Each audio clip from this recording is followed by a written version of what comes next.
तो चलिए सबसे पहले हम दायरे का हौस किसको कहा जाता है, आर्क ऑफ सर्कल किसको कहते हैं, इसको समझ लेते हैं। ठीक है बच्चों, दायरे का हौस किसको कहा जाता है, इसको मैंने यहाँ पर लिख लिया है। दायरे का हौस किसको कहा जाता है, दायरे का हौस यानी दायरे के मुहित, यानी दायरे की जो बाउंड्री है। बच्चों मुहित का मतलब क्या है, मुहित का आसान जबान में मतलब है दायरे की बाउंड्री। ठीक है, तो दायरे के मुहित के हिस्से को, दायरे के मुहित या बाउंड्री के हिस्से को दायरे का हौस कहते हैं। हौस को क्या कहा जाता है बच्चों अंग्रेजी में, हौस को अंग्रेजी में कहा जाता है आर्क। ठीक है, इसको यहाँ पर मैं लिख लेता हूँ ताकि आप अंग्रेजी में भी सीख सके। हौस को अंग्रेजी में कहा जाता है आर्क, ARC, आर्क।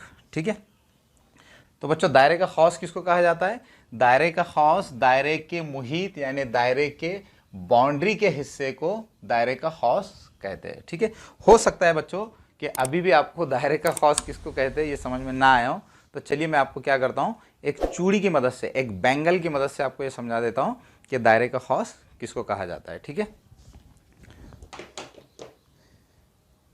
देखिए बच्चों मेरे पास क्या है, मेरे हाथ में एक चूड़ी है। ठीक है, आप देख सकते हैं कि मेरे हाथ में क्या है, चूड़ी है। और बच्चों आप जानते हैं कि चूड़ी की जो शक्ल होती है वो किसकी तरह होती है, सर्कल की तरह होती है, दायरे की तरह होती है। ठीक है बच्चों, आप यहाँ पर देख सकते हैं कि ये जो गोलाई है चूड़ी की, ये गोलाई क्या कहलाती है, चूड़ी की ये गोलाई ही दायरे का क्या कहलाती है, मुहित कहलाती है, दायरे की बाउंड्री कहलाती है। ठीक है बच्चों, अगर मैं इस चूड़ी को अगर मैं इस तरह से तोड़ दूँ, अगर मैं इस चूड़ी को इस तरह से दो टुकड़ों में इसको डिवाइड कर दूँ, तकसीम कर दूँ, तो आप देख सकते हैं कि इस चूड़ी के ये दो हिस्से हो गए। ठीक है, तो चूड़ी का ये जो हिस्सा है, चूड़ी के इस हिस्से को भी हम क्या कहेंगे, दायरे का हौस कहेंगे। इसी तरह से बच्चों चूड़ी के इस हिस्से को भी क्या कहेंगे, दायरे का हौस कहेंगे। जैसे अभी हमने यहाँ पर देखा कि दायरे का जो मुहित होता है, दायरे की जो बाउंड्री होती है, तो दायरे की बाउंड्री का जो हिस्सा होता है, दायरे की बाउंड्री के हिस्से को भी हम क्या कहते हैं, दायरे की बाउंड्री के हिस्से को ही हम कहते हैं दायरे का हौस, आर्क ऑफ सर्कल। ठीक है, तो इस तरह से बच्चों आप यहाँ पर ये कह सकते हैं कि ये भी दायरे का हौस है, ये भी सर्कल का एक आर्क है, और इसी तरह से बच्चों ये भी दायरे के हौस यानी सर्कल का आर्क है। ठीक है, तो इस तरह से बच्चों हमने यहाँ पर ये समझ लिया है कि दायरे का हौस किसको कहा जाता है। दायरे का हौस किसको कहा जाता है बच्चों, दायरे का हौस दायरे की जो बाउंड्री होती है उस बाउंड्री के हिस्से को दायरे का हौस कहा जाता है। ठीक है, तो इस तरह से बच्चों हमने यहाँ पर दायरे का हौस किसको कहा जाता है इसको डिटेल में समझ लिया है।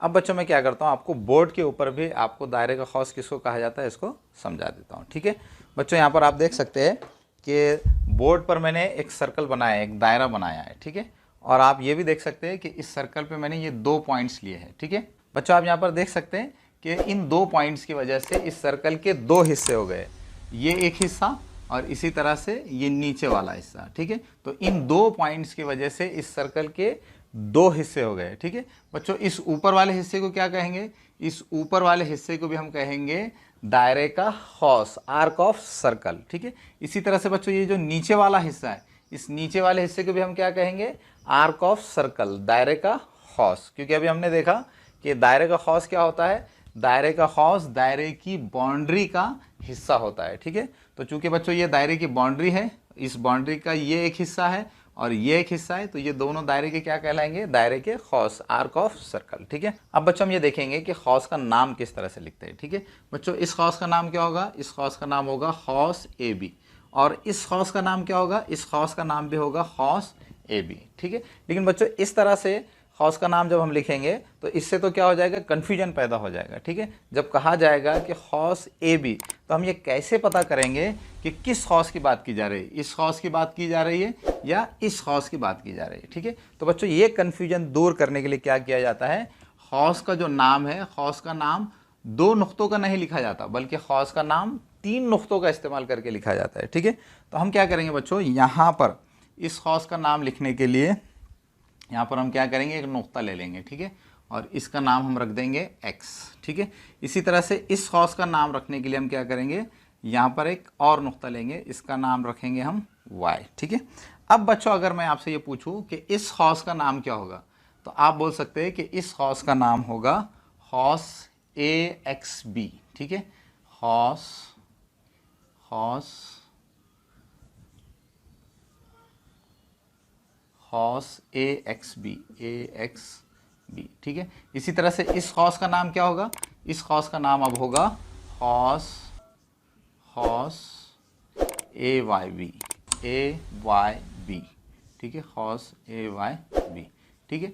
अब बच्चों आप यहाँ पर आसानी से समझ सकते हैं कि जब इन दोनों खौस के नाम जब 3 नुक्तों का इस्तेमाल करके लिखा गया तो अब वो कन्फ्यूजन ख़त्म हो गया है, ठीक है। देखिए बच्चों, यहाँ पर इस खौस का नाम क्या लिखा गया है, इस खौस का नाम लिखा गया है ए एक्स बी, और इस खौस का नाम क्या लिखा गया है, खौस ए वाई बी, ठीक है।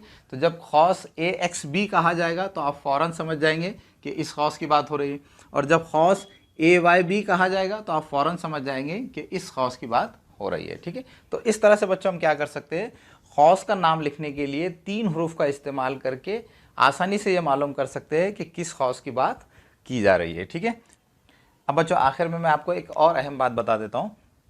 बच्चों ये जो खौस है, खौस ए एक्स बी, इस खौस में ये जो 2 नुकात है ए और बी, इन दो नुकात को इस खौस के सिरे कहते हैं, ठीक है, या आप उसको इस खौस के इख्तितामी नुक्ते भी कह सकते हैं, और अंग्रेज़ी में इनको कहा जाता है एंड पॉइंट्स, ठीक है।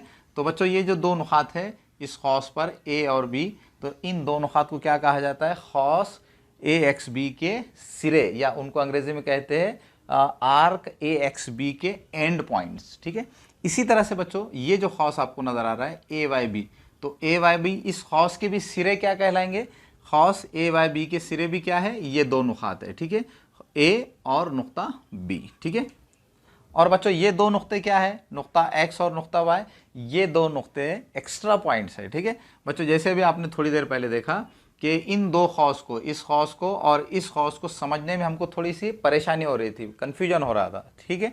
तो इसलिए इन दोनों खौस को समझने के लिए, इन दोनों खौस को आसानी से समझने के लिए हमने क्या किया, यहाँ पर इस खौस पर इस एक्स्ट्रा नुक्ते को इस्तेमाल किया, और इसी तरह से हमने इस खौस को समझने के लिए हमने क्या किया, यहाँ पर एक एक्स्ट्रा नुक्ता वाई इस्तेमाल किया, ठीक है। तो इस तरह से बच्चों हमने यहाँ पर इन दोनों खौस को अच्छी तरह से समझने के लिए हमने क्या किया, यहाँ पर इन 2 एक्स्ट्रा पॉइंट्स को इस्तेमाल किया, ठीक है। तो इस तरह से बच्चों क्या किया जाता है, दायरे के खौस का नाम लिखा जाता है। दायरे के खौस का नाम लिखने के लिए क्या किया जाता है, 3 नुक्तों का इस्तेमाल किया जाता है। तो इस तरह से बच्चों हमने दायरे का खौस क्या है इसको डिटेल में समझ लिया है।